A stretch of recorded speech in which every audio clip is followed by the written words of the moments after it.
안녕. 제 입시 영상을 다들 너무 좋아해 주셔서 실제 고3분들한테 질문을 엄청 많이 받았어요. 원서 얘기 정말 많았고 원서 시즌 끝나니까 이제 면접 질문이 굉장히 많이 들어왔거든요. 다들 이렇게 고민을 좀 털어놓을 공간이 필요하겠구나. 좀 같이 얘기 나눠봤으면 더 좋겠다 생각이 들더라고요. 큰 궤를 같이 하는 질문들이 많아서 이러면 한번 영상으로 만들어봐도 괜찮겠다 생각이 들어서 제가 이렇게 영상을 찍게 되었습니다. 그리고 사실 제 입시 이야기가 다 떨어졌어요. 저도 입시를 한 번밖에 안 해봤기 때문에 입시 썰이 다 떨어져 버려가지고 좀 해드릴 말이 이제 없어요, 많이. 그래서 함께 고민 이야기 나누면서 영상을 찍어보기로 해봤습니다. 그리고 지금 저의 꼴이 말이 아닌 이유는 개강하고 좀 시간이 꽤 지났는데 과제가 과제가 살벌하더라고. 사람 꼴로 살기 힘들다. 그리고 심지어 어제도 막 저녁까지 좀 술 좀 먹고 그래가지고 지금 꼴이 말이 아니다. 그리고 모자를 새로 샀거든요. 개강한 대학생이 설마 멀쩡한 몰골로 다니실 거라 생각한 건 아니겠죠? 그리고 이 영상 댓글이랑 더보기란에 다 달아둘게요. 구글 폼 링크 있는데 혹시 이야기가 아니더라도 그냥 고민되는 거 있으면 언제든지 와서 털어주시면 좋을 것 같습니다. 오늘은 좀 공통된 주제가 문이과 사이에서 고민하는 학생들이 큰 주제가 될 것 같아요. 두 가지 사연이 있었는데 먼저 정원님께서 써주신 사연입니다. 안녕하세요. 저는 수학, 과학 성적이 문과 과목보다 낮은 이과 고3 학생입니다. 저는 수학과 과학을 어려워하는 것이 조금은 컴플렉스였는데요. 나영선님의 영상을 보고 문이과에 정석되지 않고 자신의 가치관을 확립하는 것이 중요하다는 교훈을 얻게 되었어요. 제 주변에도 이과지만 문과의 성향이 강한 친구들이 많이 있는데 이런 친구들에게 해주고 싶은 말이 있으시니 궁금합니다. 영상 너무 잘 보고 있어요. 이렇게 사연을 보내주셨어요. 저도 사실 고등학교 때까지만 해도 문이과라는 선을 굉장히 그 선 안에 갇혀 있었거든요. 지금 드는 생각은 문과, 이과 이 선이 사실은 그냥 입시를 위해서 나눈 선 그 이상도 그 이하도 아니라고 생각하거든요, 저는. 대학교 와서는 그 선이 존재는 하다만 무조건 지켜야만 하는 선은 또 아니더라고요. 대학에서 수학이 그거보다는 사실 저는 이 사연을 읽고 좀 먼저 떠올랐던 게 왜 이과에 왔는가에 대해서부터 대답을 해야 될 것 같아요. 이공계열, 의학계열, 내가 고등학교 때 과탐으로 수능을 응시해야만, 내신에서 과탐을 들어야만 갈 수 있는 대학, 그런 전공을 가고 싶기 때문에 내가 이과에 왔다 라고 하면 차가운 말이긴 한데 그러면 사실 좀 컴플렉스고 뭐고 일단 잘하고 봐야 되거든요. 오늘따라 좀 피곤해가지고 말이 잘 안 나오는데 본인이 만약에 공대에 오고 싶은데 수학과 과학이 컴플렉스고 문과 과목들을 더 잘한다. 근데 그래도 공부해야죠. 내 꿈이 있다는데 내가 꿈을 위해서 길을 걷겠다는데 돌불이 좀 박혀있다고 안 걸을 건 아니잖아요. 가야죠. 걸어가야죠. 어떡해. 근데 만약에 그렇지 않다고 답이 나왔을 경우 이 경우 꽤 있거든요. 제가 이과에 온 것도 사실 꿈 그런 거 없었고 고등학교 1학년 때 좀 꿈이 너무 모호해가 나 뭐 할지도 모르겠으니까 제 정 안 되면 그냥 취업 잘 되는 과 가가지고 그냥 취업이나 해야지 이 생각도 있었고 근데 문과에서 이과로 돌리는 것보다 이과에서 문과로 돌리는 게 더 편하다 이래서 그럼 일단 이과 가는 게 편하겠구나 해서 이과 온 거거든요. 고민해 봐야죠. 그러면 내가 무얼 하고 싶은가 책도 읽어보고 기사도 한번 읽어보고 세상 돌아가는 것도 좀 봐보고 그런 거 있잖아요. 되게 각 분야 전문가들이 나와가지고 얘기하는 것들 그런 것들도 좀 봐보고 어른들이랑 세상 돌아가는 이야기도 좀 하고 근데 우리 고등학생들에게 이런 기회가 굉장히 안 열려있긴 해요.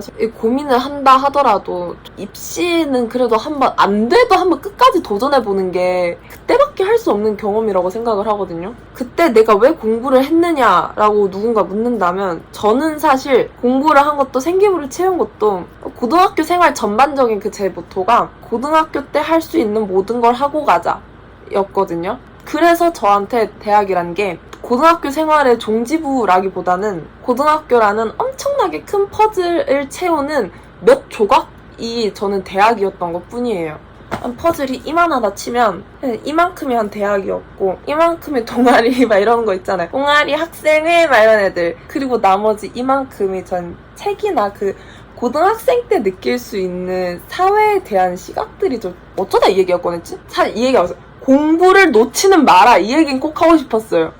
저도 사실 공부는 안 놨으니까 그래도 딱 그때 내가 한번 해볼 수 있는 정도는 해보자 내가 아무리 이게 수학과 과학이 컴플렉스여서 그만둬야 된다 이런 생각은 안 했으면 좋겠어요. 결과적으로 나한테 물어본 말이 나와 같은 애들한테 해주고 싶은 말이 있는지 이런 얘기잖아요. 공부는 놓지 마라. 저처럼 이렇게 썰을 푸는 유튜버가 될 수도 있고요. 공부라는 경험이 오로지 성적에서만 국한되는 경험 아니더라고요. 저 백호 상크스 이번 올해에 홍보 자료에 제 후기 들어간 거 아세요? 나땡선이라고 들어갔던데? 우리나라에서 공부가 굉장히 입시 위주로 꽂힌 건 맞지만 그렇다고 해서 공부가 가져다 주는 게 오로지 대학 하나만은 아니거든요. 공부는 진짜 놓지 않았으면 좋겠고, 두 번째로는 기사라든지 책이라든지 다양한 분야를 한번 접해봤으면 좋겠어요. 제가 똑같은 경우잖아요. 전 수학 진짜 못했으니까. 근데도 저는 계속 공대에 있고, 사실 저는 공학에서 크게 벗어날 생각이 없어요, 지금은. 되게 저를 보면 이렇게 좀 사람이 책 이렇게 겁나게 좋아하고 막 이런데도 왜 이과에 남아있지? 라고 생각을 하실 수 있는데, 좀 STS 막 이런 책들 읽으면서 공학을 대하는 태도도 많이 변했고 과학을 대하는 태도도 굉장히 많이 변했거든요. 책들을 읽으면서 되게 다양한 경험을 해봤으면 좋겠어요. 공부라는 경험도 한번 해보고 책이나 기사 이런 것들을 통해서 되게 다양한 사람들의 이야기도 읽어보고, 아, 나는 이런 거는 해보고 싶어. 비록 수학을 크게 잘하지도 않고 그래도 난 이 분야는 꼭 해보고 싶어. 공대에 남아있을래. 이렇게 마음 생기는 분야가 생기기도 하거든요. 제가 고등학교 때 사서쌤이랑 진짜 친했거든요. 2학년 때부터인가? 도서관을 그냥 아주 그냥 밥 먹듯이 들어가가지고 사서쌤하고 되게 얘기도 많이 했는데, 사서쌤이랑 친하게 지냈으면 좋겠어요. 언제 한번 혹시 좀 관심이 있으시다면 학교 그 도서관 가가지고 사서쌤께 선생님 저 진로 잘 모르겠어서 그런데 뭐 그 관련된 책 좀 추천해 주실 수 있으세요? 라든지, 아니면 모르면 저한테 오세요. 제가 책은 그렇게 많이 읽은 편은 아닌데 데이터는 좀 많거든요. 그러고 뭐 이 문과 성향이라는 게 언젠가는 좀 강한 무기가 될 수도 있다고 생각을 하거든요. 기계의 속도가 느리다, 이 문제를 해결하라 하면 공학자의 입장에서는 어떻게 해야 속도를 더 빠르게 하는가, 어떻게 해야 더 최적화를 시키는가, 막 이렇게 머리가 돌아가는데, 그렇게 해서 해결할 수도 있겠지만 그렇지 않은 방법으로도 좀 잘 해결할 수 있는 경우가 있으니, 이거는 수학과 과학을 잘하고랑은 좀 다른 차원의 개념인 거죠. 이거는 또 그게 그렇게 약점이라고 생각하지는 않아요, 이 자체를. 문과 성향, 이과 성향 말 나와갖고 그런데, 문과 성향, 이과 성향은 사실은 존재하지 않는 것이 아닌가 이런 생각을 전 종종 해요. 하다못해 MBTI도 16개로 나누는데 2가지? 예체능 포함 3가지?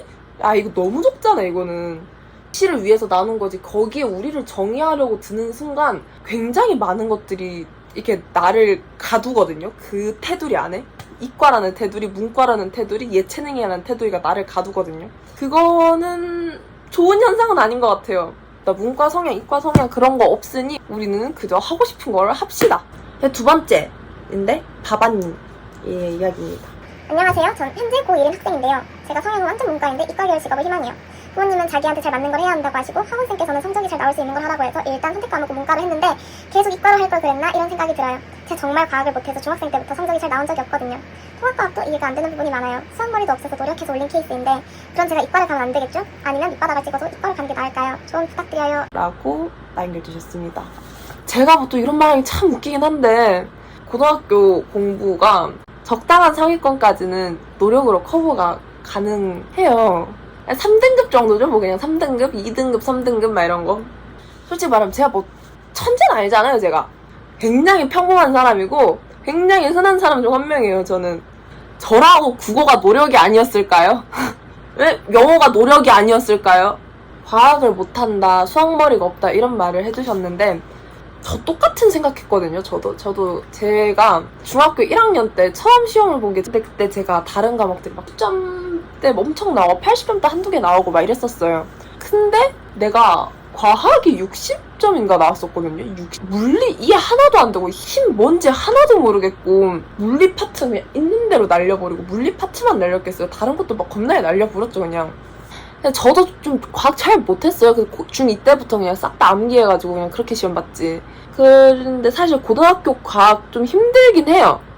솔직히 말하면 나 쉽다고 말 못하겠어. 저는 본인이 원하는 바가 있으면 이게 여태 못해 왔어도 저는 좀 하고 싶은 게 있다면 일단 해야 된다고 생각을 해요. 그리고 또 막상 하면 해볼만 해요. 걔네들 다. 수학, 근데 좀 죽을 맛이긴 해요. 나 유리함수 적분 지금 무리함수 적분 보는데 약간 아찔 하더라고. 계산을 해야 되는데 아찔 하더라고, 이거 보니까. 그래서 좀 그때 공부 좀 해둘 거, 고등학교 미적분 중간에 아예 놔버려가지고 기억이 1도 안 나는 거예요. 그 적분 파트는. 힘든 건 사실이거든요. 근데 어떻게 내가 하고 싶은데 이 말이 좀 계속 제 마음에 남더라고요. 그런 제가 이과를 가면 안 되겠죠? 이 말이 그런 건 없어요. 이과에 간다 하더라도 왜 꼴찌를 찍을 생각을 해요? 노력해서 점수 올리면 되지. 여태 그렇게 올렸는데. 노력해서 점수를 올린 케이스면 계속 그렇게 올리면 돼요. 이과 가면 쟤는 진짜 재능충이다 하는 애들 있어요. 약간 걔네들도 이만큼의 재능이 아니라 내 그 수학적 재능이 이만큼이라 쳐요. 그럼 걔네들은 이만큼인 거야. 그리고 나는 이만큼인데 노력을 이만큼 했다면 걔네는 재능이 이만큼이면 노력을 이만큼 해. 그럼 걔네가 당연히 이기지 내가 이기겠어? 이게 우리보다 좀 있긴 한데 근데 노력의 양과는 비교가 될 정도까지는 아니에요. 이게 물론 재능만 이만한 애들이 있어. 나는 재능 이만한 애들이 있어. 내 경쟁자는 그런 애들이 아니더라고. 이 얘기 하고 싶습니다. 그리고 제가 그때 책 추천 해준다고 얘기를 했었는데 사실 이 책을 하면서 문득 이 책도 같이 생각나더라고요. 이거는 우리의 태도가 과학적일 때라는 책이고요. 뉴턴의 무정한 세계라는 책입니다. 그래서 이 책은 한국형 천재의 시대는 끝났다. 이 말을 시작으로 과학에 대해서 좀 얘기들이 나오는데 과학적인 지식이 있으면 좀 빨리 읽히긴 하는데 없다고 못 읽을 정도는 아니고 5차 페이지 보여줄게요. 그러니까 과학을 하는 사람들이 생각해볼 법한 주제들을 굉장히 많이 던져요. 근데 내가 이 책을 왜 갖고 왔냐면 과학에 대해서 생각을 하게 해요, 이 책이. 근데 저는 이 책 읽으면서 좀 들었던 게 과학이 우리가 흔히 생각하는 그런 완전 수치적인 그런 것만이 과학은 아니구나 라는 생각이 좀 들었었어요. 그리고 과학에 대해서도 좀 더 깊게 생각해 볼 수 있었고, 그러니까 내가 이과에 와서 좀 아리까리하다 하면 완전 베이직으로 돌아가서 질문을 해볼 필요가 있거든요. 나에게 있어? 과학이랑 수학이랑 무엇인가 막 이런 것들. 그런 질문들을 던질 때 답이 되어줄 수 있는 책인 것도 같아요. 그러면서 과학에 대해서 생각을 하고 내가 다루는 과학이 이러한 모습도 띄고 있구나, 이런 고민 함께 해볼 수 있는 책인 것 같아서. 여러분, 책을 고를 때 있잖아요. 이제 우리 고등학생들은 책 고를 일이 많이 없었으니까 책 고를 때 저는 일단 책 제목 한번 보고, 사실 전 책 제목에서 반했어요. 제가 과학적인 거 별로 안 좋아하거든요. 과학은 좋아하는데 과학적인 건 그렇게 크게 안 좋아해. 내가 저자 한번 봐보세요. 저자.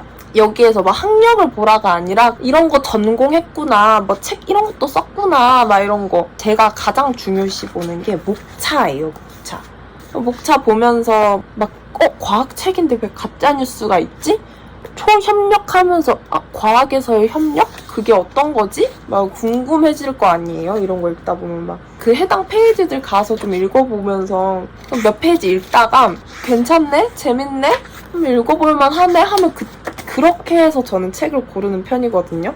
그래서 이 책 얘기는 이제 어느 정도 끝난 것 같으니 이제 우리의 태도가 과학적일 때라는 책이고요. 사계절에서 나왔습니다. 이제 두 번째는 이거, 뉴턴의 무정한 세계입니다. 여기 우리 역사에서 다시 시작하는 과학 공부거든요.